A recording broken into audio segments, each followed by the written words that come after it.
गांव के लोगों ने शुक्रवार के दिन, जो उनके धर्म का दिन था, उस फकीर को मस्जिद में बोलने के लिए आमंत्रित किया। वो फकीर बड़ी खुशी से राजी हो गया, लेकिन मस्जिद में जाने के बाद जहाँ की गांव के बहुत से लोग इकट्ठा हुए थे, उस फकीर ने मंच पर बैठकर कहा, मेरे मित्रों, मैं जो बोलने को, जिस संबंध में मैं बोलने वाला हूँ, क्या तुम्हें पता है वो क्या है? बहुत से लोगों ने एक साथ कहा, नहीं, हमें कुछ भी पता नहीं। वो फकीर मंच से नीचे उतर आया और उसने कहा, ऐसे अज्ञानियों के बीच बोलना मैं पसंद नहीं करूंगा, जो कुछ भी नहीं जानते, जो कुछ भी नहीं जानते हैं उस विषय के संबंध में जिस पर मुझे बोलना है, उनके साथ कहां से बात शुरू की जाए, इसलिए मैं बात शुरू ही नहीं करूंगा। वो उतरा और वापस चला गया। वो सभा, वे लोग बड़े हैरान रह गए, ऐसा बोलने वाला उन्होंने कभी देखा न था।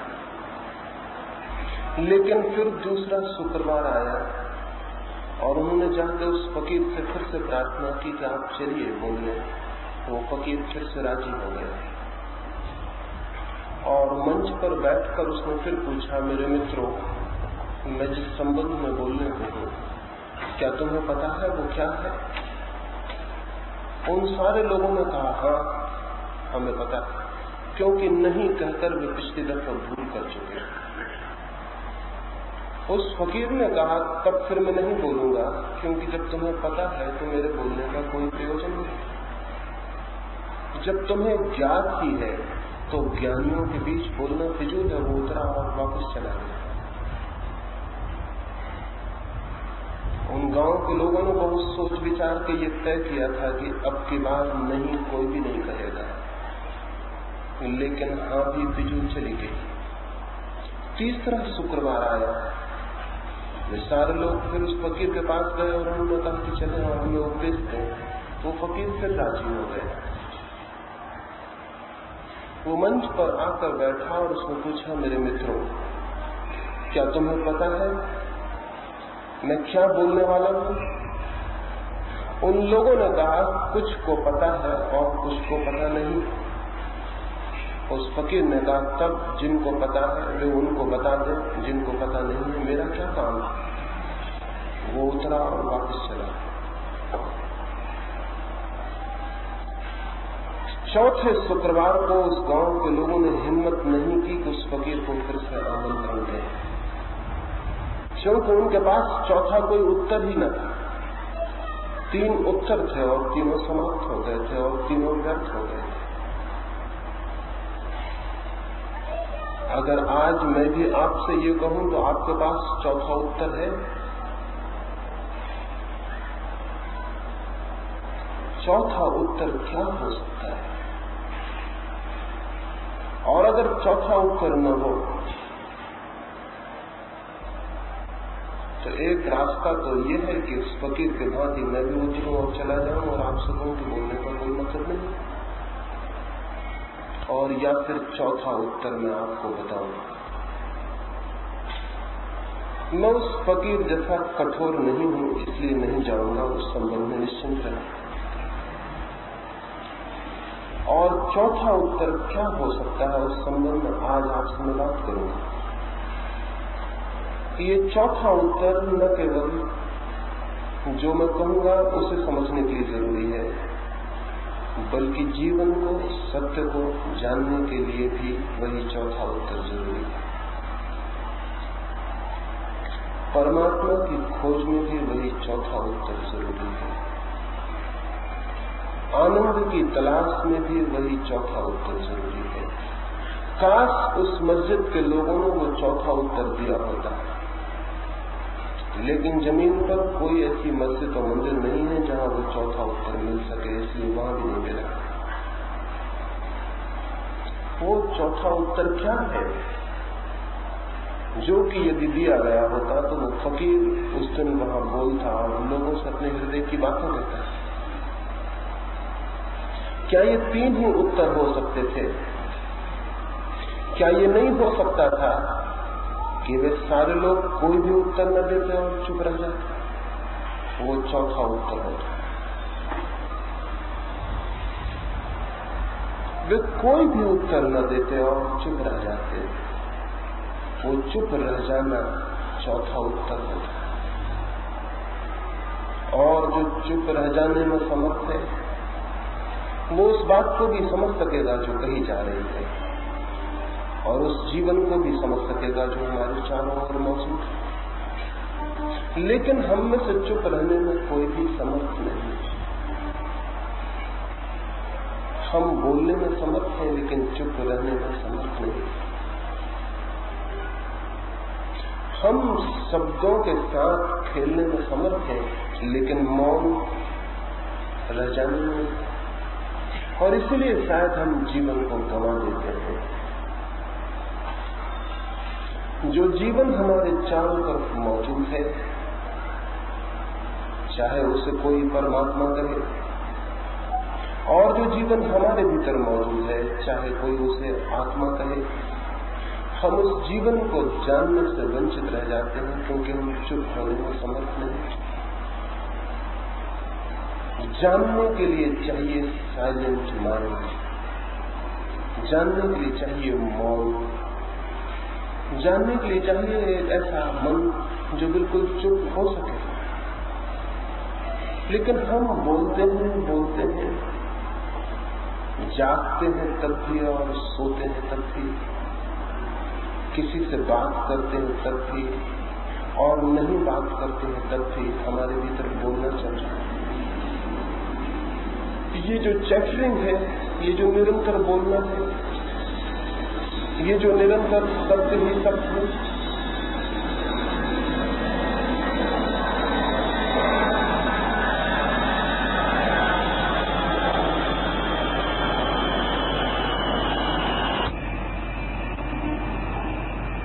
इन शब्दों और शब्दों में हमारा मन उस सामर्थ्य को खो देता है, उस शक्ति को खो देता है, उस शांति को खो देता है, उस दर्पण को खो देता है जिसमें कि जीवन को जाना और जिया जा सकता है। लेकिन शायद हमें इसका कोई स्मरण भी नहीं। क्या कभी हमें ये ख्याल आया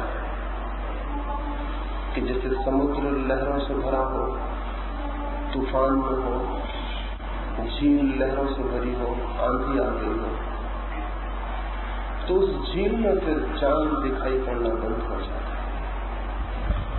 क्या हमारे मन भी निरंतर आंधियों से भरे हुए नहीं?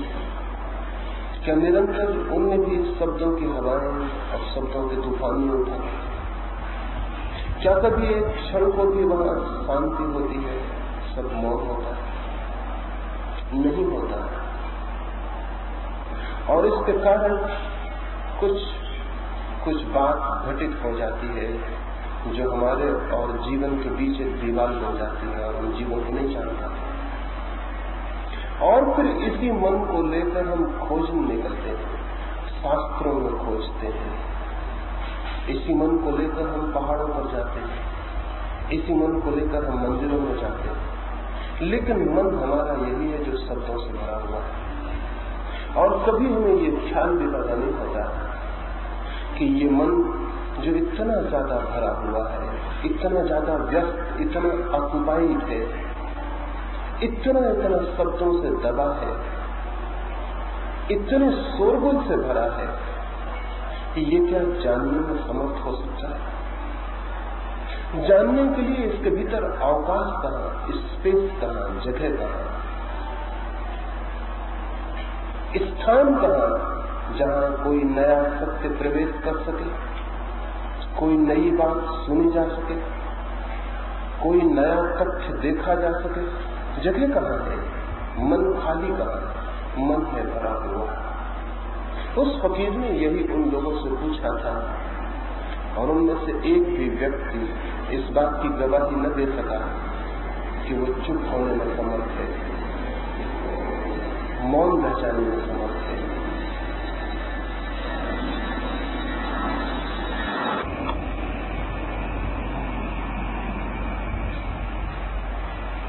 और तब उस फकीर ने ठीक ही किया कि उनसे वो कुछ कहने को राजी न हुआ। उसका कहा हुआ व्यर्थ होता,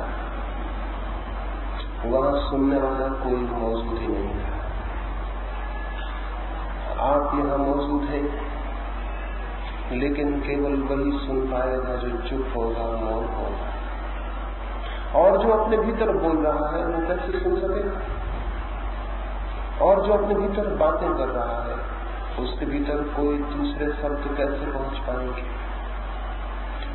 इस साइलेंस एक शांति चौथा उत्तर है, वो कैसे हमारे भीतर पैदा हो सकता है, उसकी मैं आज आपसे बात करूंगा।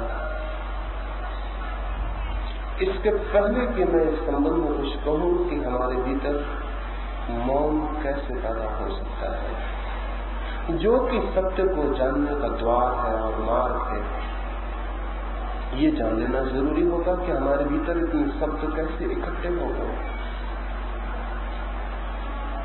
शायद इस बात को जानने से ही कितने शब्द हमारे भीतर कैसे इकट्ठे हो गए हम उन्हें निकालने में भी समर्थ हो जाए। पहली बात, शब्द इकट्ठे हुए नहीं है, हमने उन्हें इकट्ठा किया है। क्योंकि अगर वे इकट्ठे हुए होते तो हम उन्हें दूर भी नहीं कर सकते थे। हमने उन्हें इकट्ठा किया, हम 24 घंटे उन्हें इकट्ठा कर रहे। हम 24 घंटे सब तरफ से उनको ढूंढ के ला रहे। शायद हमें ये ख्याल है कि जितने ज्यादा शब्द होंगे हमारे पास, उतना ही बड़ा हमारा ज्ञान हो जाएगा। शायद हमें ख्याल है कि बहुत शब्दों का जो मालिक है वो ज्ञान का भी मालिक हो जाए। शायद हमें ख्याल है कि शब्द जिसके पास है उसके पास कोई आंतरिक संपदा हो गई। इन्हीं शब्दों के संग्रह को हमें बताया गया है कि ज्ञान है, और हमने इन शब्दों को इकट्ठा करके अपने को भी विश्वास दिला लिया है कि हम कुछ जानते हैं। लेकिन अगर हम कुछ भी शब्दों को उठा कर देखें और खोज करें तो हमें भ्रम दिखाई पड़ जाएगा। ईश्वर, आत्मा, मोक्ष, प्रेम, सत्य, अहिंसा, इन शब्दों में हम सभी शब्दों से परिचित हैं। लेकिन इनमें से एक भी शब्द को उठाकर उसे थोड़ा खोजें तो हमें पता चलेगा कि उस शब्द के भीतर हमारे पास कोई अनुभव नहीं। ईश्वर, इस शब्द को थोड़ा सोचें। इस शब्द के साथ आपकी कौन सी अनुभूति जुड़ी है? ये कोरा शब्द है या कोई अनुभव भी पीछे? आत्मा, इसके साथ कौन सा अनुभव है हमारा? कौन सी हमारी अपनी प्रतीति है? कौन सा एक्सपीरियंस है? या कि ये कोरा शब्द है? जब मैं कहता हूं मकान, जब मैं कहता हूं वृक्ष, तब शब्द नहीं होता हमारे पास, पीछे एक अनुभूति भी होती। जब मैं कहता हूं घोड़ा, तो शब्द ही नहीं होता, घोड़े का एक अनुभव भी होता है। लेकिन जब मैं कहता हूं आत्मा, जब मैं कहता हूं ईश्वर, तब हमारे पास क्या है? हमारे पास केवल एक शब्द है, छोटा और खाली, जिसमें कोई हमारा अनुभव नहीं, जिसमें हमारा कोई जानना नहीं। मनुष्य के पास दो तरह के शब्द हैं।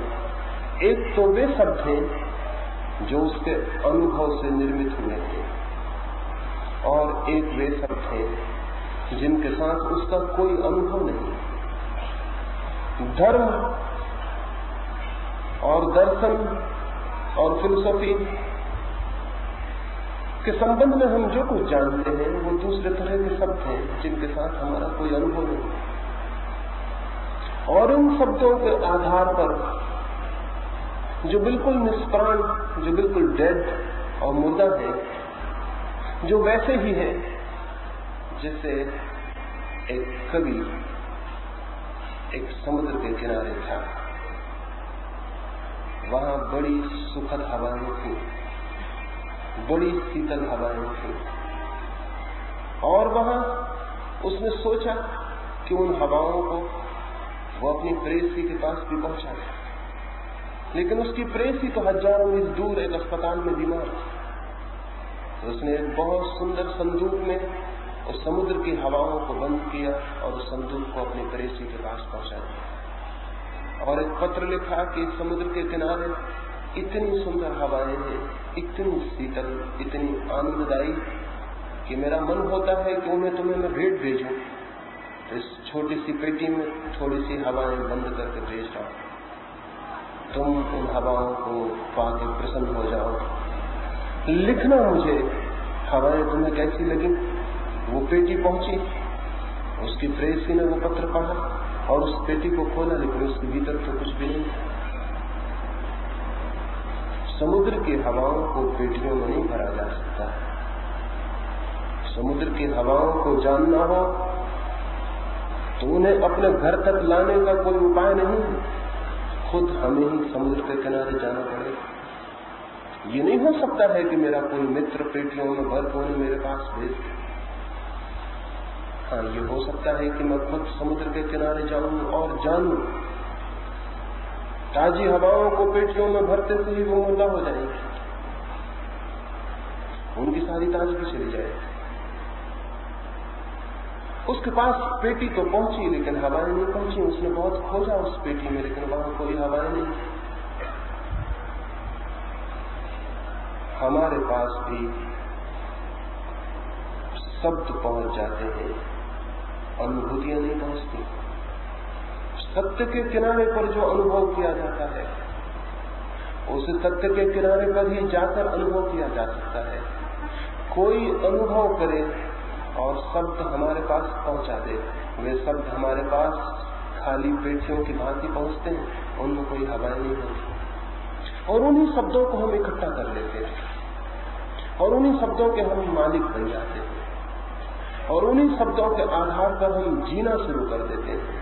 वे शब्द ही झूठे हो चुके, हमारा जीवन भी उनके साथ झूठा हो जाता है, और उन्हीं शब्दों के आधार पर हम जीवन के प्रश्नों के उत्तर देने लगते हैं।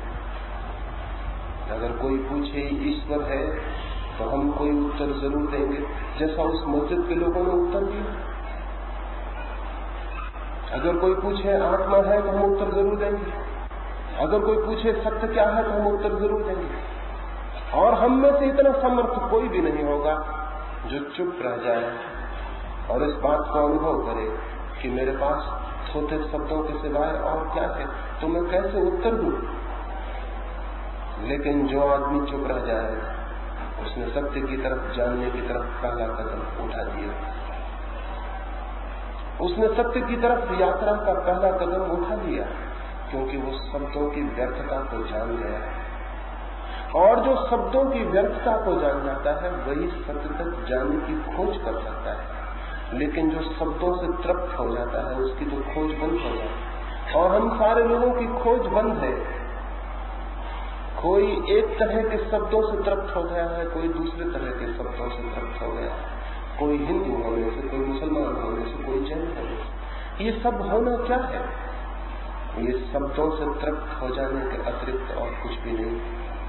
हमने कुछ उत्तर स्वीकार कर लिए, और जो आदमी कुछ उत्तर स्वीकार कर लेता है उसका मन मुर्दा हो जाता है, उसकी खोज बंद हो जाती है। मुर्दा मन शब्दों से भरा हुआ होता है, ताजा मन शब्दों से नहीं, जिज्ञासा से, इंक्वायरी से। मुर्दा मन का लक्षण है उसके पास सब उत्तर बंधे हुए तैयार होते हैं। जीवित मन का लक्षण है उसके पास प्रश्न तो होते हैं लेकिन उत्तर नहीं होते। उसके पास जिज्ञासा तो होती है, खोज की आकांक्षा और प्यास तो होती है, लेकिन उत्तर नहीं होते। और जिसके पास उत्तर नहीं है और प्रश्न है, उसका मन अचानक चुप हो जाता है, मौन हो जाता है। मौन हो जाने का पहला सूत्र है उत्तरों से मुक्त हो जाइए। लेकिन हमारी हालत बिल्कुल उल्टी है। हमारे पास प्रश्न कम है, उत्तर ज्यादा है। जिसके पास प्रश्न नहीं है और उत्तर है, उस आदमी ने खोज बंद कर दी। वो तृप्त हो गया, वो रुक गया। और जीवन सतत मांग करता है आगे बढ़ो, और जीवन पुकारता है आगे आओ, और जीवन कहता है कहीं रुक मत जाना, क्योंकि रुकने के सिवाय मृत्यु और कुछ भी नहीं। लेकिन जो सतत बढ़ता है और कहीं रुकता नहीं, उस सातत्य में, उस निरंतर बढ़ते जाने में ही जीवन और उसके कदम एक साथ बढ़ने लगते हैं। और एक दिन आता है कि जीवन की जो सतत प्रवाहमान धारा है, वो जो जीवन की गंगा है, वो उसके साथ एक हो जाता है। जीवन ठहरा हुआ नहीं, लेकिन हमारे मन ठहरे हुए। जीवन तो निरंतर सतत आगे जा रहा है, प्रतिक्षण बहा जा रहा है। हेराक्लितुस ने कोई 2000 वर्ष पहले यूनान में कहा था, नदी में दोबारा नहीं उतर सकते, एक ही नदी में दोबारा नहीं उतर सकते। उसने जीवन की नदी के बाबत कहा था, नदी तो बही जाती है, आज उतरे हैं उसमें, कल उसी नदी में नहीं उतर सकेंगे। वो नदी आगे चली गई, दूसरे पानी ने जगह ले ली होगी। मैं तो कहता हूं एक ही नदी में एक बार भी उतरना बहुत कठिन, क्योंकि जब तक पैर नदी के पानी को छुएगा, नीचे का पानी बह गया। जब पानी पैर नीचे जाएगा, तब तक ऊपर का पानी बह गया। जीवन तो बहाव है, लेकिन मनुष्य का मन ठहराव बन जाता है, और जो मन ठहर जाता है, वो जीवन से उसका संपर्क टूट जाता है, संबंध टूट जाता है। फिर वो कितना ही राम राम जपे और शास्त्र पढ़े, उसे कहीं परमात्मा की कोई झलक उपलब्ध न हो सकेगी, क्योंकि परमात्मा तो जीवन में व्याप्त है। जीवन का ही दूसरा नाम परमात्मा है। जीवन से संबंध जोड़ना है तो मुर्दा मन से संबंध तोड़ना पड़ेगा, और शब्दों से भरा हुआ मन डेड हो जाता है, मुर्दा हो जाता है। हम सबके मन मरे हुए मन है, जीवित मन नहीं। जीवित मन के लिए चाहिए जहां जहां मन ठहर गया हो, वहां वहां से हम मन को मुक्त कर लें। जहां जहां मन रुक गया हो, वहां वहां से हम उसे छोड़ दें। जिन जिन किनारों को उसने जोर से पकड़ लिया हो, उन किनारों को हम छोड़ दें, ताकि बहाव पैदा हो सके, ताकि मन भी गति पा सके, डायनेमिक हो सके, डेड न रह जाए, परिवर्तन पा सके, प्रवाह पा सके। जितना प्रवाह मन में आएगा, उतना ही मन शांत होता जाएगा। मन की ये जो अशांति है, ये इसीलिए है कि मन को हम रोक के बंद किए हुए हैं, और सारा जीवन बहा जा रहा है। मन तड़प रहा है मुक्त होने को, लेकिन हम उसे बांधे हुए हैं। मन स्वतंत्र होने को पीड़ित है, और हम उसे बांधे हुए। और बांधे हुए हम किस चीज से? कोई लोहे की जंजीरें नहीं, शब्दों की जंजीरें। और शब्द इतनी अद्भुत जंजीर बन जाते हैं कि आंखें बंद हो जाती हैं, कान बंद हो जाते हैं, हृदय बंद हो जाता है। एक शब्द सब कुछ बंद कर सकता है। हिंदुस्तान में 4000 5000 वर्षों से हम करोड़ों शूद्रों को सता रहे हैं, परेशान कर रहे हैं। क्यों? एक शब्द हमने ईजाद कर लिया, शूद्र। बस एक शब्द ईजाद कर लिया, शूद्र, और कुछ लोगों को हमने चिपका दिया कि ये शूद्र है। फिर हमारी आंखें बंद हो गई, फिर हम उनके कष्ट नहीं देख सके, क्योंकि शूद्र दरवाजा बंद हो गया। फिर हम उनकी पीड़ाएं अनुभव नहीं कर सके, फिर हमारा हृदय उनके प्रति प्रेम से प्रवाहित नहीं हो सका। एक शब्द हमने चिपका दिया, शूद्र, एक ईजाद कर लिया शब्द, और उस शब्द के आधार पर हम 5000 साल से करोड़ करोड़ लोगों को परेशान कर रहे हैं। और हमें ये ख्याल भी पैदा नहीं हुआ कि हम ये क्या कर रहे हैं। इसलिए ख्याल पैदा नहीं हुआ क्योंकि जिसे हमने शूद्र कह दिया, वो हमारे लिए मनुष्य ही नहीं रह गया। उसका मनुष्यों से कोई संबंध नहीं रह गया। एक शब्द खड़ा हो गया, शूद्र, और मनुष्य अलग हो गए। वो ठीक हमारे जैसा व्यक्ति दूसरी तरफ मनुष्यों के बाहर हो गया। अगर उसने वेद की ऋचाएं सुन ली तो हमने उसके कान में शीशा पिघलवा के मरवा दिया, क्योंकि वो सुनने का हकदार न था, वो शूद्र था। हमें ये ख्याल भी न आया उसके भीतर भी हमारे जैसी एक आत्मा है जो सत्य की खोज करना चाहती है। और अगर उसने वेद को सुनने की हिम्मत की है, आकांक्षा की है, तो ये स्वागत के योग्य बात है। नहीं, ये हमें ख्याल नहीं आया। एक शब्द काफी था कि वो सूत्र है, और बात खत्म हो गई। हमारे कान बंद हो गए, हमारे प्राण बंद हो गए, हमारे हृदय बंद हो गए। हमने हजारों शब्द ईजाद कर लिए हैं और वो दीवार की तरह खड़े हुए। मैं एक घर में मेहमान था, उस घर के लोगों ने मेरे साथ बहुत अच्छा व्यवहार किया। वे मुझे बड़े प्रेम से 2 दिन अपने घर में रखे। चलने के कोई 2 घंटे पहले उस घर के मालिक ने मुझसे पूछा, आपकी जाति क्या है?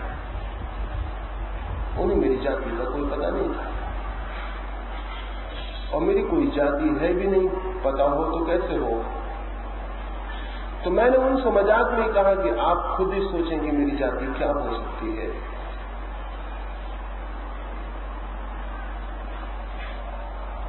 उनके घर में एक छोटा सा बच्चा था, उसने मेरी दाढ़ी वगैरह देख के कहा कि कहीं आप मुसलमान तो नहीं? मैंने कहा कि अगर तुम कहते हो तो यही सही, मुसलमान ही सही। उस घर में बड़ी चिंता फैल गई। उन सबका मेरे प्रति रुख बदल गया। वो 2 घंटे मैं दूसरा आदमी हो गया, उसके पहले मैं दूसरा आदमी था। एक शब्द बीच में आ गया, मुसलमान, और मैं दूसरा आदमी हो गया। मैं वही था जो 2 दिन से था, लेकिन वे बीते 2 घंटे भिन्न हो गए। आते वक्त उन्होंने मेरे पैर पड़े थे, जाते वक्त उस घर में किसी ने मेरे पैर नहीं पड़े। एक शब्द बीच में आ गया। आते वक्त वे खुशी से भरे थे, जाने के बाद शायद उन्होंने अपना घर साफ किया हो, किया जरूर होगा, सफाई की होगी मुसलमान घर में। मैं वही था, लेकिन एक शब्द बीच में आ गया और सारी बात बदल गई।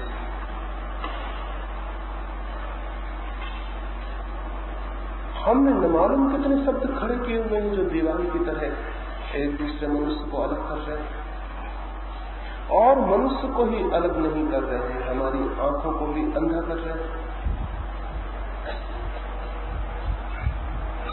हमारे प्राणों को भी बहरा कर रहे हैं, हमारी संवेदनशीलता को तोड़ रहे हैं। जर्मनी में हिटलर ने कोई 20 लाख यहूदियों की हत्या करवाई। कौन लोगों ने हत्या की? वे लोग कोई बहुत बुरे लोग हैं? वे हम जैसे ही लोग हैं। 500 यहूदी रोज नियमित हत्या किए जाते रहे। कौन लोग हत्या कर रहे थे उनकी? वे कोई पागल हैं? उनके दिमाग खराब है? या कि वे कोई दैत्य हैं, राक्षस हैं? नहीं, हमारे जैसे लोग हैं, सब बातें हमारी जैसी हैं, लेकिन एक शब्द यहूदी, और उस शब्द के साथ उनके प्राण पागल हो गए, और उन्होंने वो किया जो आदमी को करने में जरा भी शोभा नहीं देता। हमने अपने मुल्क में क्या किया?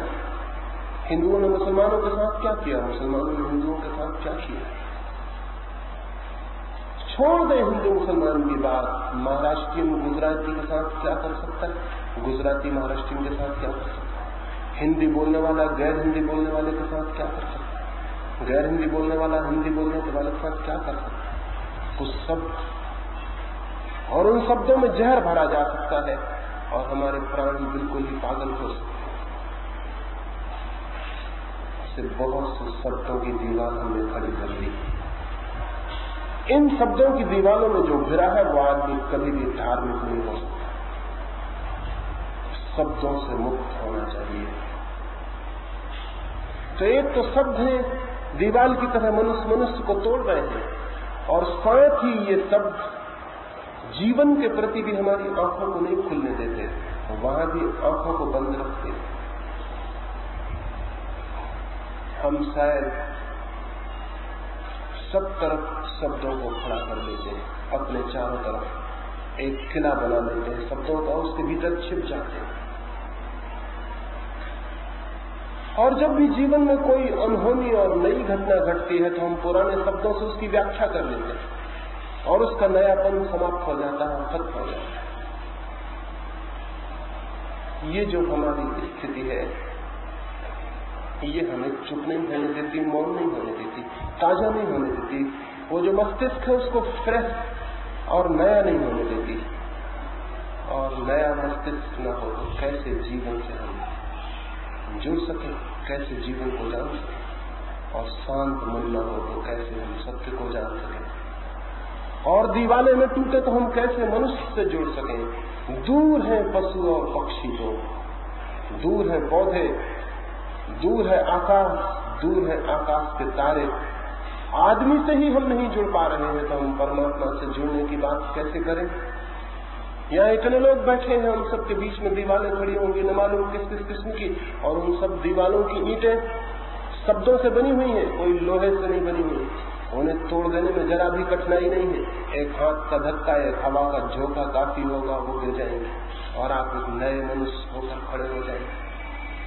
अपने चारों तरफ से शब्दों की दीवार हटा देनी जरूरी है, तो शायद हमारे भीतर जानने की क्षमता पैदा हो सके, सुनने की क्षमता पैदा हो सके, और शायद हमारे द्वार खुल सके और हमारे भीतर जो चारों तरफ जीवन है वो प्रवेश कर सके। अभी तो वो कहीं से भी प्रवेश नहीं कर पाता है।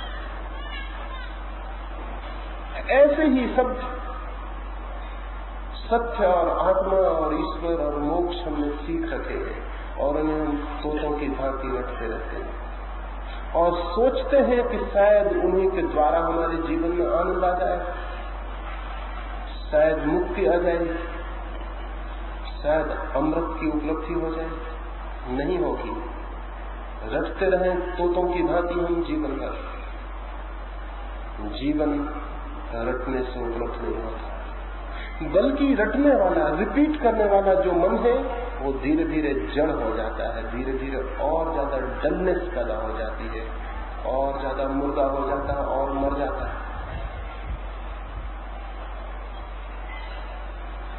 क्या करें, कैसे ये दीवार टूट जाए? पहली बात, इस बात का हमें स्पष्ट बोध हो जाना चाहिए कि ये सब दीवार बना रहे। क्योंकि अगर कोई आदमी कारागृह में बंद हो, जेल में बंद हो, और उसे ये भी पता ना हो कि वो जेल में बंद है, तो वो छूटने का उपाय ही नहीं करेगा। अगर उसे ये भी पता ना हो कि मैं जेल के भीतर बंद हूं, तो छूटने का सवाल ही नहीं है। मुक्ति के प्रयास का प्रश्न भी नहीं होगा, प्रश्न भी नहीं होगा। कारागृह से छूटने के लिए पहली बात तो जरूरी है कि वो जान ले कि मैं कारागृह में बंद हूं। अगर ये अनुभव में आ जाए कि मैं कारागृह में बंद हूं, तो जिन दीवालों को उसने कल तक सजाया था, चित्र लगाए थे और फूल लगाए थे, तो वो दीवालें उसे शत्रु की भांति मालूम होने लगेंगे। वो उनकी सजावट बंद कर देगा, उनको तोड़ने का उपाय करेगा। हम शब्दों की दीवालों को कारागृह अगर न मानते हो, तो हम शब्दों की दीवालों को और सजावट करते हैं और उस पर फूल लगाते हैं, इत्र छिड़कते हैं, उन शब्दों की हम पूजा करते हैं और उन शब्दों को हम और स्वागत करते हैं, तो दीवार और बड़ी होती चली जाती है। हम सब अपने अपने कारागृह को सजाने में लगे हुए, तो उससे मुक्त होने का तो सवाल ही नहीं। हिंदू या मुसलमान सब कारागृह हैं, लेकिन हम तो हिंदू, जैन, मुसलमान इन शब्दों को ऊंचा उठाने में लगे। हम तो इस बात में लगे हुए हैं कि दुनिया में हिंदू धर्म का झंडा गड़ जाए, या ईसाई धर्म का झंडा गड़ जाए, या जैन धर्म का झंडा गड़ जाए। और हम तो जय जयकार करने की कोशिश में लगे हैं कि हिंदू धर्म की जय हो, मुसलमान धर्म की जय हो, हमारा झंडा गड़ जाए।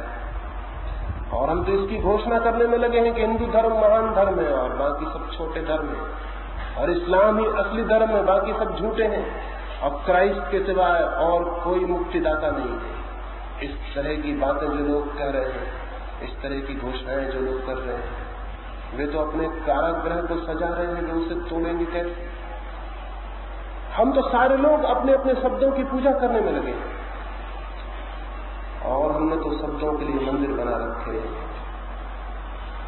और हम लोगों को इकट्ठा कर रहे हैं, उन शब्दों की रक्षा के लिए संगठन बना रहे हैं, उन शब्दों की रक्षा के लिए हत्या करने के लिए हम तैयार हैं, उन शब्दों की रक्षा के लिए चाहे आदमी को मारना पड़े हम मारने को राजी। हमारी किताबें ये कर रही हैं, हमारे ग्रंथ ये कर रहे हैं, हमारा प्रचार ये कर रहा है। सारी दुनिया में धर्म के नाम पर शब्दों के झंडे गड़ाने की कोशिश की जा रही, चाहे उनके आसपास कितने आदमियों की हत्या हो जाए, और आज तक हत्या होती रही है, और आज भी हत्या हो रही है, और कल के लिए भी कुछ नहीं कहा जा सकता। अगर आदमी ऐसा ही रहा तो कुछ भी हो सकता है। पुराने शब्द फीके पड़ जाते हैं तो हम नए शब्द पकड़ लेते हैं। महावीर पर आज लड़ाई होनी बंद हो गई, शायद मोहम्मद पर भी लड़ाई होनी करीब करीब बंद हो गई, तो नए नाम आ गए हैं। मार्क्स नया नाम है, इस पर लड़ाई शुरू हो गई। कम्युनिज्म नया शब्द है, इस्लाम हिंदू पुराने पड़ गए, इस पर लड़ाई शुरू हो गई। अब सारी दुनिया में कम्युनिज्म एक शब्द है जिस पर लड़ाई खड़ी हुई, नई आइडियोलॉजी खड़ी हो गई जिन पर हम लड़ेंगे और हत्या करेंगे।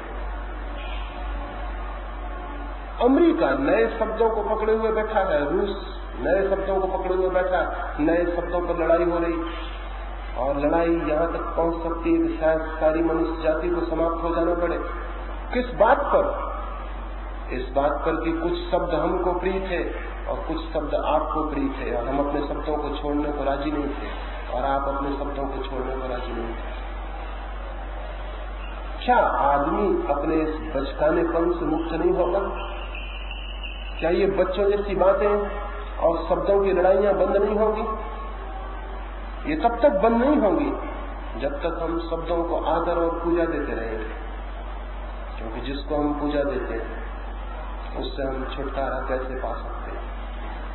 छुटकारा पाने के लिए पहली बात जरूरी है, शब्द कारागृह हैं और उनका ज्ञान हमें मुक्त नहीं करता बल्कि बांधता है, ये जान लेना जरूरी। इसको जानते ही आपके भीतर से दीवार गिरनी शुरू हो जाएगी, वो जो शब्दों का भवन है वो खिसकना शुरू हो जाएगा, उसकी आधारशिला खींच ली गई। वो आधारशिला हमने अपने प्रेम से रखी है, पूजा से रखी है। अगर हम अपने पूजा और प्रेम को अलग कर लेते हैं वो गिर जाएगी। एक ऐसी दुनिया चाहिए जिसमें आदमी तो हो लेकिन हिंदू और मुसलमान न हो। ये बहुत कलंक के दाग। एक ऐसी दुनिया तो चाहिए जिसमें सोच विचारशील लोग हों लेकिन शब्दों को पकड़ने वाले पागल नहीं। एक ऐसी दुनिया चाहिए जहां आदमी आदमी के बीच शब्दों की कोई दीवार न रह जाए, तो शायद धर्म का राज शुरू हो सकता है। तो शायद व्यक्ति के जीवन में और समूह के जीवन में भी धर्म का अवतरण हो सकता है। उसके पहले नहीं हो सकता, उसके पहले कोई रास्ता नहीं है। इधर 5000 वर्षों में हमने शब्दों के जाल खड़े किए और खुद उसमें फंस गए। अब कौन इसको तोड़े? कुछ लोग अगर हिम्मत नहीं करेंगे तो शायद इस शब्दों का जाल हमारी फांसी बन जाएगा और हमारा बचना मुश्किल हो जाए। और कितने आश्चर्य की बात है कि 5000 साल का इतिहास देखने के बाद भी हम शब्दों के प्रति जागरूक नहीं हो रहे हैं कि इन्होंने क्या किया। हमें ख्याल में भी नहीं आ रहा है कि इन शब्दों ने हमारे साथ क्या किया और हमें किस स्थिति में पहुंचा दिया। एक एक व्यक्ति के भीतर भी ये जाल है और सबके बाहर भी ये जाल।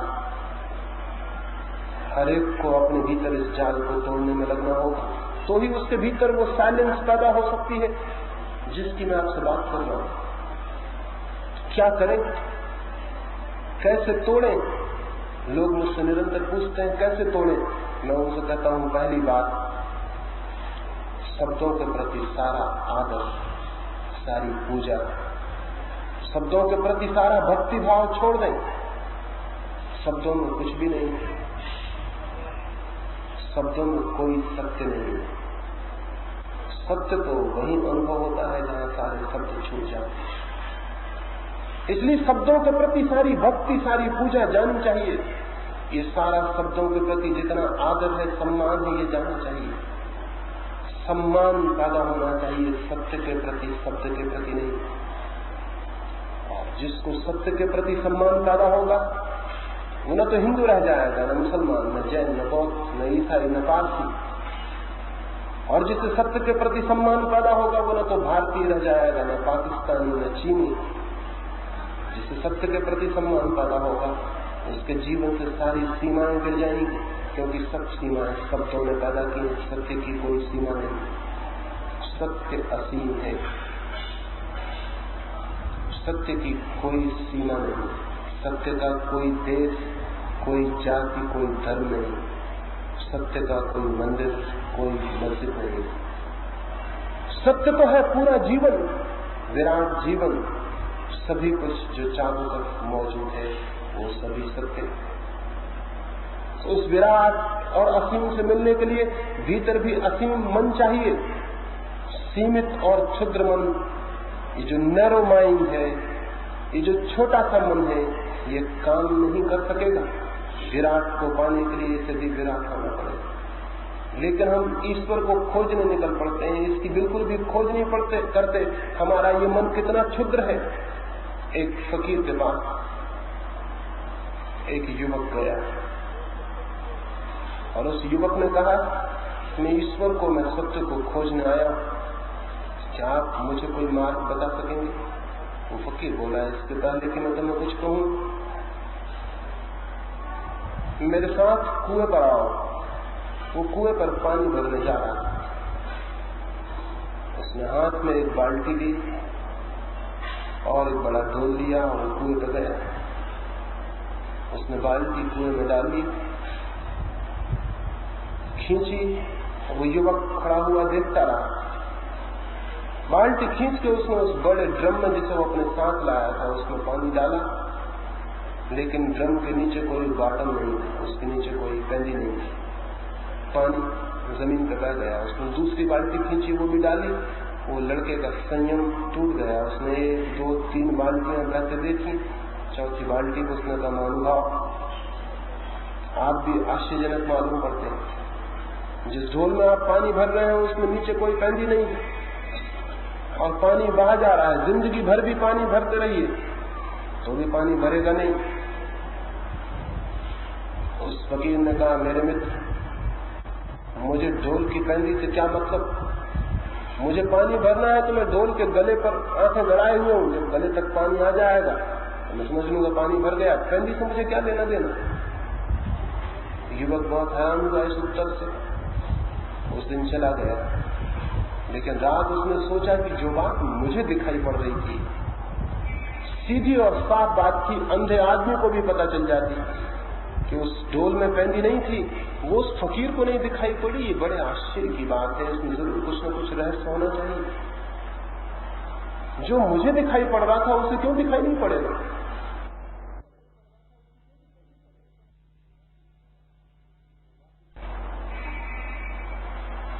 वो वापस गया दूसरे दिन और उसने कहा कि मुझे माफ करें, मैंने अशिष्टता की कि मैंने आपसे कहा कि जिस ढोल में पेंदी नहीं हो उसमें पानी मत भरिए, लेकिन रात मैंने सोचा तो मुझे दिखाई पड़ा कि जो बात मुझे दिखाई पड़ रही थी, मैं जो कि बिल्कुल अज्ञानी हूं, तो क्या आपको दिखाई नहीं पड़ रही होगी? आपको भी दिखाई पड़ रही होगी, तब जरूर बात कुछ और है।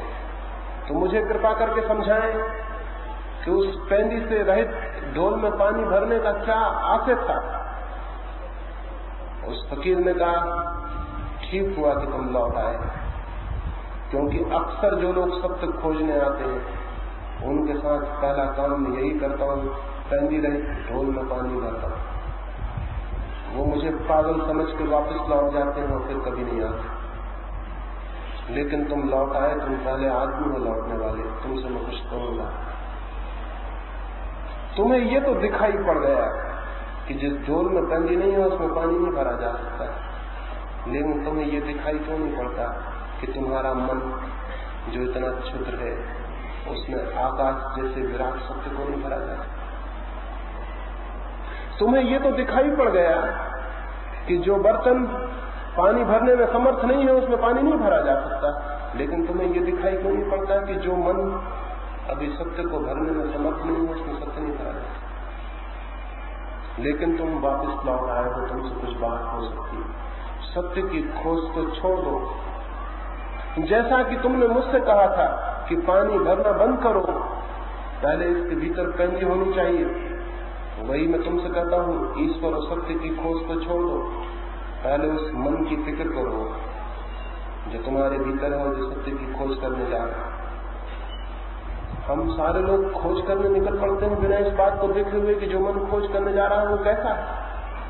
पहली बात तो ये कि वो मन बहुत सीमित, बहुत छोटा, शब्दों की दीवार में बंद है और इसलिए सत्य को नहीं पा सके। दीवार तोड़नी जरूरी है और कोई दूसरी दीवार नहीं है। स्मरण रखिए, मन के ऊपर शब्दों के अतिरिक्त और कोई दीवार नहीं। अगर शब्द अलग हो जाए तो मन एकदम निराकार हो जाए। कभी आपने सोचा, कभी अपने मन के भीतर खोजी ये बात कि अगर शब्द न हो तो वहां क्या हो? अगर कोई भी शब्द न हो तो भीतर क्या होगा? कोई दीवार न होगी, कोई सीमा न होगी, मन निराकार हो जाए। कहीं किसी किनारे पर भी फिर मन को बांधने वाली कोई चीज न होगी। शब्द बांध रहे हैं, जितना ज्यादा शब्द बांध लेते हैं उतने मन छोटा हो जाता है, जितने शब्द छूट जाते हैं उतनी मन बड़ा हो जाता है। शब्दों को विदा करना है। पहली बात जो मैंने कही वो ये कि शब्द दीवार है, कारागृह है, ये बोध होना चाहिए। दूसरी बात, इन शब्दों को विदा करना है तो संग्रह करना बंद कर देना चाहिए। लेकिन हम तो सुबह से सांझ तक शब्दों का संग्रह करते हैं। सुबह उठते से ही हम अखबार की खोज करते हैं, फिर रेडियो को सुनते हैं, फिर मित्रों से बात करते हैं, फिर दिन भर है, फिर सांझ है और शब्द इकट्ठे हो रहे हैं। और कभी हम इस बात का ख्याल नहीं रखते कि ये शब्द इकट्ठे करके आखिर में हम क्या करेंगे। ये सारे शब्द इकट्ठे हो जाएंगे, काम के बेकाम, अर्थ के अनर्थ सब इकट्ठे हो जाएंगे, फिर मन इनसे क्या करेगा। लेकिन शब्दों को जितना हम इकट्ठा कर लेते हैं, एक तरह का पावर, एक तरह की ताकत हमको मिलती हुई मालूम पड़ती है। क्योंकि जो आदमी शब्दों के साथ खेलने में जितना कुशल हो जाता है, वो आदमी उतना ही लोगों पर प्रभावी हो जाता है, लोगों के ऊपर प्रभाव हो जाता है उसका। जितना शब्दों के साथ खेलने में उसकी कुशलता बढ़ जाती है, वो लोगों के साथ उतना ही कुशल हो जाता है। जितना शब्दों में कमजोर होता है, उतनी उसकी लोगों के साथ जीवन में कुशलता कम हो जाती है। शब्द कुशलता बढ़ाते हुए मालूम पड़ते हैं, ये बात सच है। शब्द निश्चित ही कुशलता बढ़ाते हैं, जीवन के व्यवहार में एक इफिशियंसी, एक कुशलता पैदा करते हैं। लेकिन शब्द भीतर इकट्ठे होते जाते हैं और विचार इकट्ठे होते जाते हैं और भीतर धूल इकट्ठी होती जाती है, कचरा इकट्ठा होता जाता है और वो सब इतने ज्यादा भीतर इकट्ठे हो जाते हैं तो उनमें बंद मन फिर किसी तरह की उड़ान लेने में समर्थ नहीं रहते। शब्दों का व्यवहार करें, शब्दों की कुशलता उपयोगी है, लेकिन शब्दों के गुलाम न बन जाए। कोई शब्द आपको पकड़ने वाला न हो जाए, शब्द आपके हाथ के साधन हो, शब्द जीवन के साधन न बन जाए। इसका स्मरण रहे निरंतर। शब्द जीवन के लिए, बोलने के लिए, संबंधित होने के लिए जरूरी है, लेकिन शब्द भीतर जंजीरें नहीं बन जाने चाहिए। ये अगर निरंतर स्मरण हो तो हम व्यर्थ के शब्द भी इकट्ठे नहीं करेंगे और जिन शब्दों को इकट्ठा करेंगे उनको भी हम अपनी जंजीरें न बनने देंगे। वे हमारे प्राणों के ऊपर पत्थर बनकर नहीं बैठ जाएंगे। हम उन्हें किन्हीं भी क्षण हटा दे सकते हैं, उनके साथ हमारा कोई मोह, कोई लगाव पैदा नहीं हो जाए। लेकिन अभी तो अगर हम एक शब्द भी आपको हटाने को कहें तो इतना मोह और इतना लगाव मालूम होगा कि उसे कैसे हटा सकते हैं। अगर मैं आपसे कहूं कि आप इतनी हिम्मत करें कि मैं हिंदू शब्द को हटा दूं अपने मन से, आप कहेंगे ये कैसे हो सकता है, क्योंकि शब्द को हटाऊंगा तो फिर मैं क्या रह जाऊंगा। वो हिंदू होना जैसे हमारी संपत्ति और हमारी आत्मा, जैसे उसे हम हटा नहीं सकते। यहूदी होने को नहीं हटा सकते, मुसलमान होने को नहीं हटा सकते, वो शब्द हमारे प्राणों पर बैठा। अभी एक गांव में मैं था, उस गांव के मुसलमान नवाब की पत्नी मुझसे मिलने आई और उसने मुझसे कहा आपकी बातें तो मुझे ठीक मालूम पड़ी, लेकिन 3 रात मैं सो नहीं सकी। मैंने बहुत कोशिश की इस मुसलमान होने की बात को हटा दूं, लेकिन इसे हटाना ऐसा लगता है जैसे कोई अपने प्राणों को अलग कर रहा हो। शब्द अगर इस भांति मन को पकड़ते हो तो गुलामी पैदा होती है, तो एक स्लेवरी पैदा होती है। तो शब्दों के साथ मोह नहीं होना चाहिए, उनका उपयोग होना चाहिए, जैसा आदमी वस्त्रों का उपयोग करता है। शब्द वस्त्र से ज्यादा नहीं होने चाहिए, उनके साथ कोई मोह, कोई लगाव, कोई आसक्ति, उनके साथ प्राणों का कोई गहरा संबंध बनाना एक गुलामी को निर्मित करना है। और जब ये गुलामी निर्मित हो जाए तो फिर हम अपने ही हाथ से पैदा किए हुए जाल में फंस जाते हैं, जिससे बाहर निकलना कठिन होता है। मैंने उस महिला को कहा कि अगर तुम्हारी इतनी भी सामर्थ्य नहीं है कि तुम एक शब्द को अपने से मुक्त कर सको, तो फिर क्या तुम सोचती हो कि ये मन जो इतना कमजोर और गुलाम है, क्या ये मन ईश्वर को जान सकेगा, जिसकी इतनी साहस और इतनी हिम्मत और इतना सा साहस नहीं है कि एक शब्द से छुटकारा पा सके, कि ये और किस चीज से छुटकारा पा सकेगा। ये स्मरण रखना जरूरी है कि ये शब्द आते हैं जाते हैं, इनके साथ कोई प्राणों का संबंध बांध लेना ठीक नहीं। तब चित्त एक निरंतर सतत मुक्ति की अवस्था में, सतत प्रवाह की अवस्था में हो सकता है। उत्तर पकड़ लिए जाते हैं, फिर उन उत्तरों के लिए हम मोहाविष्ट हो जाते हैं कि यही सत्य होना चाहिए। सत्य को बिना जाने मोहाविष्ट हो जाना कि यही सत्य होना चाहिए बहुत खतरनाक है, गुलामी है। स्वतंत्रता चाहिए चित्त की, तभी तो चित्त शांत भी हो सकेगा, नहीं तो नहीं हो सकेगा। गुलाम चित्त कैसे शांत हो सकता है? गुलाम चित्त कमजोर चित्त है। ये स्मरण, ये प्रतीति, ये बोध कि शब्द जो मैं इकट्ठे कर रहा हूं वो मेरी गुलामी तो नहीं बन रहे, ये निरंतर अगर ख्याल हो तो कोई कारण नहीं है कि कोई शब्द हमारी गुलामी बन जाए और कोई शब्द बाधा बन जाए। निरंतर आपने देखा होगा, अगर हम किसी से कुछ बात करते हैं और विवाद करते हैं तो विवाद सत्य के लिए नहीं होता, निरंतर शब्दों के लिए होता है। हम एक शब्द पकड़ लेते हैं, दूसरा आदमी दूसरा शब्द पकड़ लेता है और हम विवाद में पड़ जाते हैं। इसीलिए तो किसी विवाद, किसी आर्गुमेंट से कभी कोई निष्पत्ति नहीं निकलती, कोई कंक्लूजन नहीं निकलता। अगर शब्दों की पकड़ न हो तो 2 आदमी जो विवाद करेंगे और विचार करेंगे, वो विचार उन्हें कहीं ले जाएगा, किसी निष्पत्ति पर, किसी निष्कर्ष पर, किसी समाधान पर। लेकिन हम सब शब्दों को पकड़ लेते हैं। मेरा शब्द महत्वपूर्ण हो जाता है आपके शब्द से, क्योंकि वो मेरा है और जो आपका है वो आपका है। और जब हम विवाद करते हैं तो ये सवाल नहीं होता कि सत्य क्या है, सवाल ये होता है कि मेरा क्या है। जो शब्द मेरा है वो जीतना चाहिए, क्योंकि उसकी जीत में मेरे अहंकार की जीत। शब्दों की जो गुलामी है वो मेरे शब्दों के कारण पैदा होती है। जो शब्द मेरे हैं उनका मैं गुलाम हो जाता हूं। कोई शब्द किसी का नहीं है। अगर गुलामी से मुक्त होना है तो ये जानना चाहिए शब्द कोई भी मेरा नहीं। और तब चित्त अनप्रेजुडिस्ड, निष्पक्ष हो जाएगा। तब किसी शब्द के लिए कोई लड़ाई नहीं है। तब हम किसी भी शब्द के लिए निष्पक्ष विचार करने को तत्पर हैं, उत्सुक हैं, खोज के लिए तैयार हैं।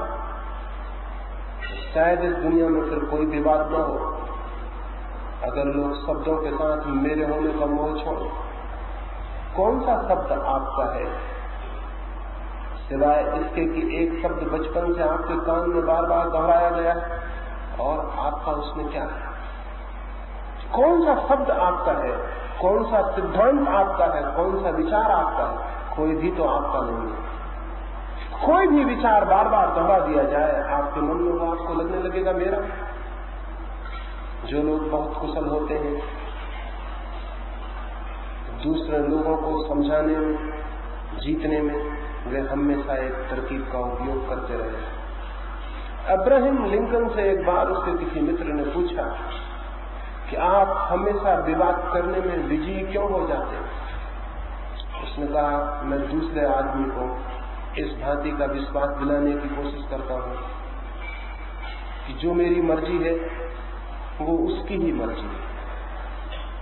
जो बात मुझे उसे मनवानी होती है, जिस बात के लिए मुझे उसे कन्विंस करवाना होता है, मैं इस भांति की कोशिश करता हूं जैसे कि वो उसकी ही मर्जी है। और जैसे ही उसे ये ख्याल पकड़ जाता है कि ये उसकी मर्जी है, मैं जीत जाता हूं, वो हार जाता है, हालांकि उसे लगता है कि वो जीता। अब्राहम लिंकन ने कहा कि मेरा एक मित्र एक मामले में बिल्कुल जिद पकड़े हुए था। मैंने 8-10 दिन के लिए बात उस संबंध में करनी बंद कर दी। एक दिन रास्ते में चलते हुए मैंने उससे कहा कि मुझे ऐसा ख्याल आता है एक दिन तुमने ऐसी कोई बात कही थी, वो बात वही थी जो मुझे मनवानी थी, और ये बात बिल्कुल झूठ थी कि उसने कभी मुझसे उस बात को कहा। लेकिन मैंने उससे कहा कि मुझे ख्याल आता है कि कभी तुमने ऐसी कोई बात मुझसे कही थी। उसने कहा, मुझे तो ख्याल नहीं आता। लेकिन मैंने उसे ख्याल दिलाने की कोशिश की कि एक दिन बातचीत के दौर में तुमने ऐसा कुछ कहा था, और वो धीरे धीरे सहमत हुआ और राजी हो गया। उस बात पर राजी हो गया जिस पर 8 दिन पहले वो विवाद करने को तैयार था। कौन सी कमजोरी इस लिंकन ने उस आदमी की पकड़ ली? एक कमजोरी पकड़ ली, उसे ये ख्याल आ जाए कि ये बात मेरी है, तो बात पूरी हो गई। दुनिया में जो बड़े नेता हैं वे जनता को ये विश्वास दिलाया करते हैं कि आप जो कहते हो वही हम कह रहे हैं, जो आपकी मर्जी वही हमारा विचार। और लोग ऐसी मूर्खतापूर्ण बातों के लिए भी राजी हो जाते हैं जिनका कोई हिसाब नहीं। एक दफा उन्हें विश्वास आ जाए कि वो विचार उनका है, मेरा है, बस फिर कुछ भी करवाया जा सकता है। हिंदू धर्म मेरा है तो फिर मेरी हत्या करवाई जा सकती है। मुसलमान धर्म मेरा है तो फिर मैं अपनी गर्दन कटवा सकता हूँ। वो जो मेरा है वो बहुत बलवान और वो मेरे मन को पकड़ लेता है। ये जो शब्द और विचारों की सारी गुलामी है, ये मेरे की वजह से पैदा हुई। इसको अगर तोड़ना है तो एक बात जान लेनी है, कोई शब्द मेरा नहीं है, कोई विचार मेरा नहीं है। सब विचार उधार है और सब विचार किसी खास तरह के प्रोपेगेंडा का परिणाम है। मैं हिंदू घर में पैदा हुआ हूं तो हिंदू प्रोपेगेंडा के भीतर पला हूं। बचपन से मुझे कहा गया कि कृष्ण जो है भगवान और गीता जो है भगवान की किताब है। मुझे बचपन से ये बात कही गई है, मैंने बार बार इसे सुना है। धीरे धीरे मुझे ये एहसास आ गया है कि ये मेरा ख्याल है कि कृष्ण जो है भगवान है, गीता जो है भगवान की किताब। ये मेरा ख्याल है। ये 20, 25 वर्ष, 50 वर्ष तक निरंतर दोहराने का परिणाम है कि मुझे लगता है ये मेरा ख्याल है। इसमें मेरा क्या है? अगर मुझे मुसलमान घर में रखा गया होता तो मेरा ख्याल ये होता कि कुरान जो है वो भगवान की किताब है, और अगर मुझे ईसाई घर में रखा गया होता तो मेरा ख्याल ये होता कि बाइबल जो है वो ईश्वर की किताब है। बचपन से जो प्रोपेगेंडा है, प्रचार है, उसका परिणाम है कि लगता है कि ये मेरे शब्द, ये मेरा धर्म है, ये मेरा देश, ये मेरी जाति, ये शब्द मेरे हैं और वो शब्द मेरे नहीं। फिर गुलामी खड़ी हो जाती है। आज तक हम बच्चों के मन गुलाम बनाते रहे। एक अच्छी दुनिया पैदा नहीं हो सकी क्योंकि माँ बाप ने निरंतर ये कोशिश की है कि जिस गुलामी में वे कैद हैं उनका बच्चा उस गुलामी के बाहर न हो जाए, वो भी उसी कारागृह में बड़ा हो। हर बाप, हर माँ की ये कोशिश रही है आज तक कि जिस गुलामी में वो है बच्चा उस गुलामी के बाहर न हो जाए। शायद एक डर था इसमें, और वो केवल ये था कि अगर वो मेरी गुलामी से बाहर हुआ तो वो किसी दूसरे की गुलामी में पड़ जाएगा। अगर वो हिंदू घेरे के बाहर हुआ तो पता नहीं मुसलमान हो जाए, ईसाई हो जाए। इसके पहले कि वो ईसाई या मुसलमान हो, उसे हिंदू बना देना जरूरी है। और दुनिया में जितने धर्म हैं वो चूंकि सभी एक न एक तरह की गुलामियां हैं, इसलिए हर बाप परेशान है और डरा हुआ है कि मेरा बच्चा कहीं इस गुलामी को छोड़कर उस गुलामी में न चला जाए, क्योंकि अपनी गुलामी फिर भी अपनी है, पराई तो नहीं है, अपनी अकेली नहीं है, बाप दादों से हजारों वर्ष से है, परंपरागत है। जो अपनी है वो गुलामी हो तो भी अच्छी मालूम पड़ती। इस वजह से आज तक दुनिया में स्वतंत्र मन पैदा नहीं हो सका। इस वजह से अब तक हम स्वतंत्र मनुष्य को जन्म नहीं दे पाए, और गुलाम मनुष्य की जो तकलीफें वो हम सबको झेलनी पड़ रही है और हम झेलते रहेंगे। लेकिन क्या ये हमेशा ही चलाए जाना? क्या कोई रास्ता नहीं खोजना है कि बदलाव हो सके? क्या कोई फिक्र नहीं करनी है कि क्रांति आ सके और हम स्वतंत्र मनुष्य को जन्म दे सकें? लेकिन आप अपने बच्चों के लिए स्वतंत्रता के मार्गदर्शिता तभी हो सकेंगे जब आप स्वतंत्र हो जाएं। और स्वतंत्र होने के लिए जरूरी है, पहली बात, अपने मन से ये ख्याल अलग कर दें कि कोई विचार मेरा है। ये मेरे का ख्याल टूट जाए और आप पाएंगे आप एकदम निष्पक्ष हो गए, एकदम मुक्त हो गए, सारी जंजीरें जैसे टूट गई, सारी प्रेजुडिस, सारे पक्ष गिर गए।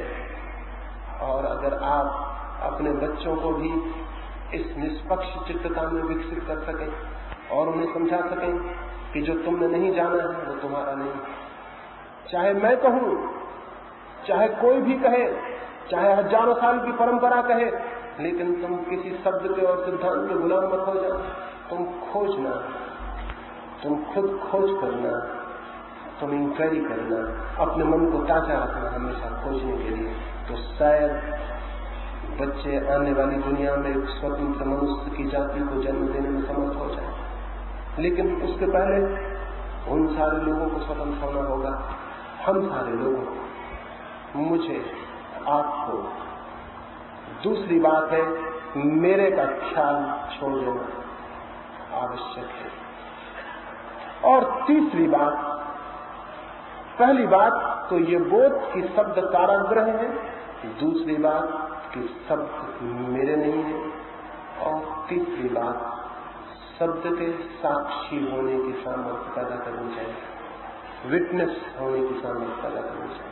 मन में शब्द घूम रहे हैं, थोड़ी देर को कभी एकांत में बैठ के केवल उनके साक्षी हो जाना चाहिए। जैसे रास्ता चल रहा हो और लोग निकल रहे हो और कोई बैठ जाए और सिर्फ साक्षी हो जाए और लोगों को निकलने दे। ऐसे ही विचार को भी निकलने देना चाहिए, शब्द को भी निकलने देना चाहिए, और दूर खड़े होकर देखना चाहिए। क्या होगा दूर के रंग के देखने से? जैसे ही दूर खड़े होकर कोई शब्दों के जुलूस को देखेगा, एक प्रोसेसन है जो चलता है पूरे वक्त मन में। दूर खड़े होकर जो भी शब्दों के इस प्रोसेसन को, इस जुलूस को देखेगा, उसे एक बात तो ये पता चलेगी कि मैं अलग हूं और शब्द अलग है। और दूसरी बात उसे ये पता चलेगी, एक शब्द के जाने और दूसरे के आने के बीच में इंटरवल है, अंतराल है, खाली जगह। हर दो शब्दों के बीच में थोड़ा गैप है। जो व्यक्ति अपने भीतर थोड़ा दूर खड़े होकर शब्दों की चलती हुई धारा को देखेगा, उसे दो बातें दिखाई पड़ेंगी। पहली, शब्द अलग है, मैं अलग हूं। दूसरी बात, हर शब्द के जाने और दूसरे के आने के बीच में गैप है, खाली जगह। उसी खाली जगह में साइलेंस का अनुभव होगा। शब्दों के बीच खाली जगह है, हम यहां इतने लोग बैठे। अगर कोई हवाई जहाज से देखे तो उसे हमारे बीच में खाली जगह दिखाई नहीं पड़ेगी, लेकिन वो धीरे धीरे करीब आए। एक जंगल को आप हवाई जहाज से देखें तो दरख्तों के बीच खाली जगह दिखाई नहीं पड़ेगी। नीचे आए तो धीरे धीरे एक दरख्त दूसरे दरख्त के बीच में खाली जगह का पता चलेगा। अभी आप यहां बैठे, मैं इतने दूर से देखता हूं, आपके बीच की खाली जगह मुझे पता नहीं चलती। लेकिन आपके करीब आऊं तो आपके पास खाली जगह है। अगर खाली जगह न हो तो आप बैठ ही नहीं सकते थे। दो आदमियों के बीच खाली जगह जरूरी है। दो शब्दों के बीच भी खाली जगह है, नहीं तो एक शब्द दूसरे शब्द के ऊपर चढ़ जाएगा। मैं अभी बोल रहा हूं, कितने हजारों शब्द बोले, हर शब्द और दूसरे शब्द के बीच में खाली जगह है, नहीं तो आपको समझ नहीं सकेंगे। हमारे मन के भीतर भी जो विचार चल रहे हैं, शब्द और शब्द के बीच में खाली जगह है, लेकिन हमने कभी ठहर के इसे देखा नहीं। हम इसे ठहर के देखेंगे निकट जाके तो ये इंटरवल्स हमें दिखाई पड़ेंगे, और ये जो इंटरवल्स हैं, ये जो शब्दों के बीच में खाली जगह है, वहीं से आपको पहले दफे साइलेंस का अनुभव होगा, शांति का अनुभव होगा, मौन का अनुभव होगा। और जैसे ही आपको इस शांति का अनुभव होगा, वैसे ही आपको पता चलेगा शब्दों में कारागृह था, शांति में मुक्ति है। शब्दों में जेल थी, शांति में स्वतंत्रता। कि आपको पता चलेगा, ये मेरे कहने से पता नहीं चल सकता, ये किसी और के कहने से पता नहीं चल सकता। ये तो शांति का जैसे ही अनुभव होगा, जैसे शब्दों के बीच में खाली जगह मिलेगी और आप उसमें डूब जाएंगे, तो आप पाएंगे शब्द बंधन है, शून्य स्वतंत्रता, शब्द कारागृह है, शून्य मोक्ष। और एक बार भी साइलेंस का एहसास शुरू हो जाए तो कोई भी आदमी शब्दों से भरा न रहना चाहेगा। एक बच्चा पत्थर बीन रहा हो नदी के किनारे और उसे कोई हीरे जवाहरात देने वाला मिल जाए तो वो पत्थर फेंक देगा और हीरे जवाहरात पकड़ लेगा। आपको पता ही नहीं है कि साइलेंस क्या है, इसीलिए शब्दों से उलझे हुए हैं और परेशान।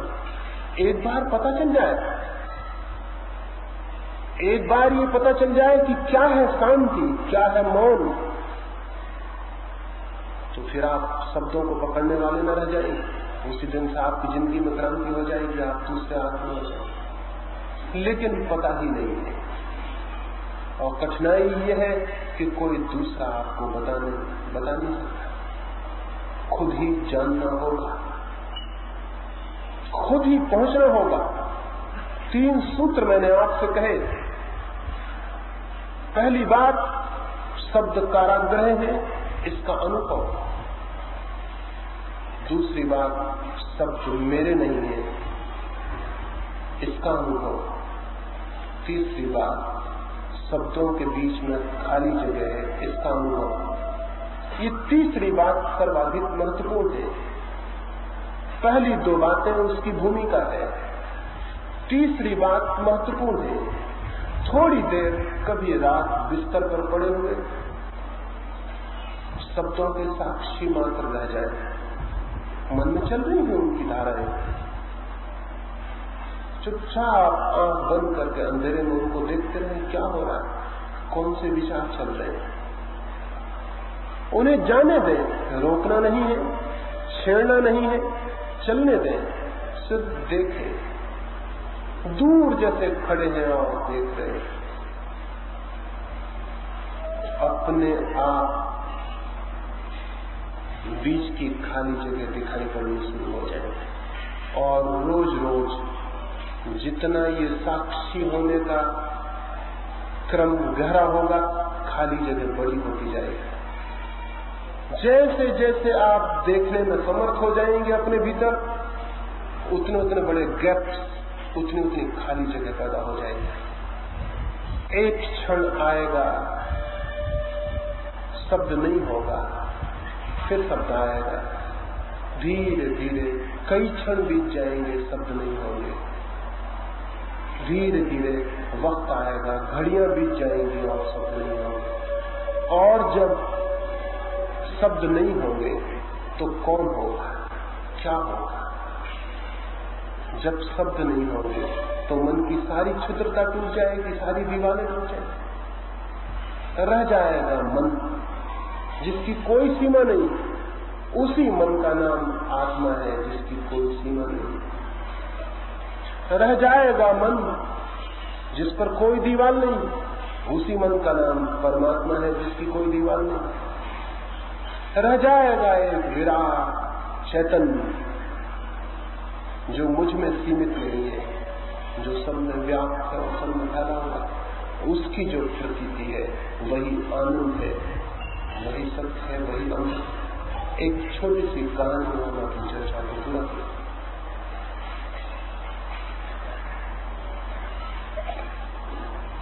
एक बहुत पुराने देश में और बहुत पुराने दिनों में एक राजा ने एक अद्भुत दान उस देश के 100 ब्राह्मणों को दिया था। उसने कहा था कि मेरे पास एक बड़ी भूमि है, तुम इस भूमि में से जितनी ढेर लोग तुम्हारी हो जाएगी। बहुमूल्य भूमि थी। राजा ने अपने जन्मदिन के उत्सव में देश के 100 बड़े ब्राह्मणों को बांट देनी चाहिए थी। वे ब्राह्मण तो खुशी से नाच उठे। एक ही शर्त थी, जो जितनी उस जमीन को घेर लेगा, जितनी बड़ी दीवार बना लेगा जमीन पर, वो जमीन उसकी हो जाएगी। अब सवाल यही था कि कौन कितनी बड़ी बना ले। ब्राह्मणों ने अपने घर द्वार बेच दिए, अपने कपड़े भी बेच दिए, एक एक लंगोटियां भर बचा ली, क्योंकि सस्ते में बहुत बहुमूल्य जमीन मिलती थी। और उन्होंने दीवारें बनाई और जितनी जो जमीन घेर सकता था उसने घेर ली। इस घेरने में एक और आकर्षण था। राजा ने ये भी कहा था कि जो सबसे ज्यादा जमीन घेरेगा उसे मैं राजगुरु बना दूंगा। एक तो जमीन घेरने का फायदा था, बहुमूल्य जमीन मुफ्त सिर्फ घेरने के मूल्य पर मिलती थी, और दूसरा सबसे ज्यादा घेर जाए तो राजा के राजगुरु होने का भी सौभाग्य मिलता है। 6 महीने का वक्त दिया था। फिर 6 महीने के बाद राजा गया और उन ब्राह्मणों से कहा, मैं खुश हूं कि तुमने काफी जमीनें घेरी, अब मैं पूछने आया हूं कि सबसे ज्यादा जमीन का घेरा किसका है। एक ब्राह्मण खड़ा हुआ और उसने कहा कि इसके पहले कि कोई कुछ कहे, मैं दावा करता हूं कि मेरा ही घेरा सबसे बड़ा है। सारे ब्राह्मण हंसने लगे, राजा भी हंसा, क्योंकि वो गांव का दरिद्रतम ब्राह्मण था और किसी को भी ये आशा नहीं थी कि उसने बड़ा घेरा बनाया हो। और ब्राह्मणों को तो भली भांति पता था कि उसने छोटा सा घेरा बनाया है, कुछ थोड़ी सी लकड़ी वगैरह लगा के थोड़ी सी जमीन घेरी। लेकिन जब दावा किया गया था तो निरीक्षण के लिए राजा को जाना पड़ा। 100 ब्राह्मण भी गए। वहां जाके पहले ही सबको शक हुआ था कि मालूम होता है उसका दिमाग खराब हो गया, क्योंकि लोगों ने तो मीलों लंबे जमीन के टुकड़े घेर लिए थे। वहां जाके तो निश्चय हो गया कि वो पागल हो गया। उसने थोड़ा सा जमीन का टुकड़ा घेरा था, कुछ लकड़ियां बांधी थी, लेकिन रात मालूम होता था उसमें उसने आग लगा दी। अब वहां कोई घेरा नहीं, सारी लकड़ियां जली हुई पड़ी थी। राजा ने कहा, मैं समझ नहीं पा रहा, आपकी दीवार कहाँ है।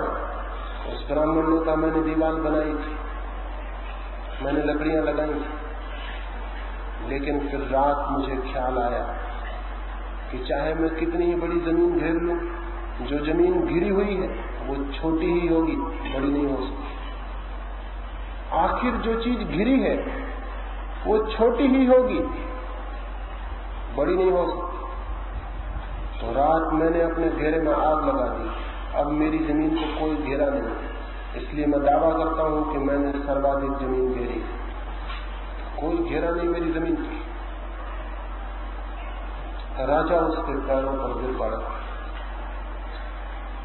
और उसने कहा, तुम अकेले ही ब्राह्मण हो, बाकी सभी वैश्य और 99 लोगों ने जमीन घेरी, गणित का हिसाब रखा है, नापजोख की, तुम अकेले आदमी ब्राह्मण हो, तुम्हारा जो घेरा था वो भी तुमने तोड़ दिया। जिसका कोई घेरा नहीं है वही तो ब्रह्म को जान पाता है, वही तो ब्राह्मण हो जाता है। वो ब्राह्मण राजगुरु बना दिया गया। उसने एक अद्भुत साहस किया, घेरा तोड़ देने का साहस, और घेरा तोड़ते ही सब कुछ उसका हो गया। ये कहानी अंत में इसलिए कह रहा हूं, मन पर घेरे हैं और मन के घेरे को जो तोड़ देगा वो ब्रह्म को जान लेता है। मन के नाप जोख है, इंच इंच फीट फीट बनाकर हमने दीवार खड़ी की, उसी दीवार में हम जिंदा रहने के आदी हो गए, उसी से हम पीड़ित और परेशान, और उसी के कारण हम क्षुद्र हो गए। और विराट जो कि निरंतर मौजूद है परमात्मा, उससे हमारा कोई संबंध नहीं रह गया। उससे संबंध हो सकता है, लेकिन जो उस ब्राह्मण ने किया था उस रात, किसी रात आपको भी वही करना पड़ेगा। उसने जो घेरा बनाया था, आग लगा दी। जिस रात आप भी अपने घेरे में आग लगाने को राजी हो जाएंगे, उस दिन परमात्मा और आपके बीच फिर कोई दीवार नहीं और कोई रोकने वाला नहीं। और उस सत्य को जानकर ही जो ऐसा घेरे से मुक्त मन जान पाता है, जान सकेंगे जीवन के आनंद को, जीवन के सौंदर्य को, जीवन के प्रेम। उसके पहले सब दुख और सब नरक, उसके पहले सब अंधकार है, उसके पहले सब पीड़ा और मृत्यु है, उसके बाद न पीड़ा है न मृत्यु, उसके बाद न दुख है न दैन्य, उसके बाद जो भी है वो परम आनंद है और परम शांति है। उसे जान लेना ही, उसे पा लेना ही जीवन का लक्ष्य है। और जो उसे पाने से वंचित रह जाता है, उसका जीवन व्यर्थ ही चला जाता है। वो कंकड़ पत्थर बीनने में गंवा देता है और हीरे जवाहरातों के ढेर उसके निकट से उनको नहीं देख पाता। वो मिट्टी को बांधने में गंवा देता है, सोने की खदानें उसके पास थी, उनको नहीं देख पाता। वो क्षुद्र को कमाने में, विराट की संपदा को पाने से वंचित रह जाता है। आज की संध्या थोड़ी सी बात मैंने आपसे कही, शब्द के घेरों और दीवार से मुक्त हो जाने की। इस संबंध में बहुत प्रश्न उठे होंगे, क्योंकि जिसको प्रश्न न उठे हो वो तो आज की रात ही अपने घेरे में आग लगाने में समर्थ हो सकता है, लेकिन नहीं, प्रश्न उठे होंगे। मैं जब बोलता था तब आपके भीतर बहुत से शब्द जल गए होंगे। उन प्रश्नों की हत्या के लिए कल का समय निश्चित है। जो प्रश्न उठे हों वो कल पूछे जा सकते हैं, इस ख्याल से नहीं कि मैं उनके उत्तर दूंगा, बल्कि इस ख्याल से कि उनकी हत्या में आपका सहयोगी हो सकूं। उत्तर देने वाला मैं कौन? और मेरा तो कहना ही ये है कि उत्तर इकट्ठे मत करना। फिर भी कल इस संबंध में जो भी पूछने को ख्याल आया हो उसकी बात करूंगा। मेरी बातों को इतनी शांति और प्रेम से सुना तो ये आशा करता हूं कि किसी न किसी दिन वो अद्भुत क्षण आपके जीवन में उतरेगा जब आप अपनी क्षुद्रता को तोड़ने में समर्थ हो जाएंगे। जिस दिन अपनी क्षुद्रता को तोड़ देंगे मन की, उसी दिन परमात्मा आपका है। वो परमात्मा तो भीतर मौजूद है, लेकिन हम उसे अपनी दीवार के कारण अनुभव नहीं कर पाते। वो परमात्मा जो आपके भीतर कैद है, उसके प्रति मैं प्रणाम करता हूँ। अंत में मेरे प्रणाम स्वीकार करें।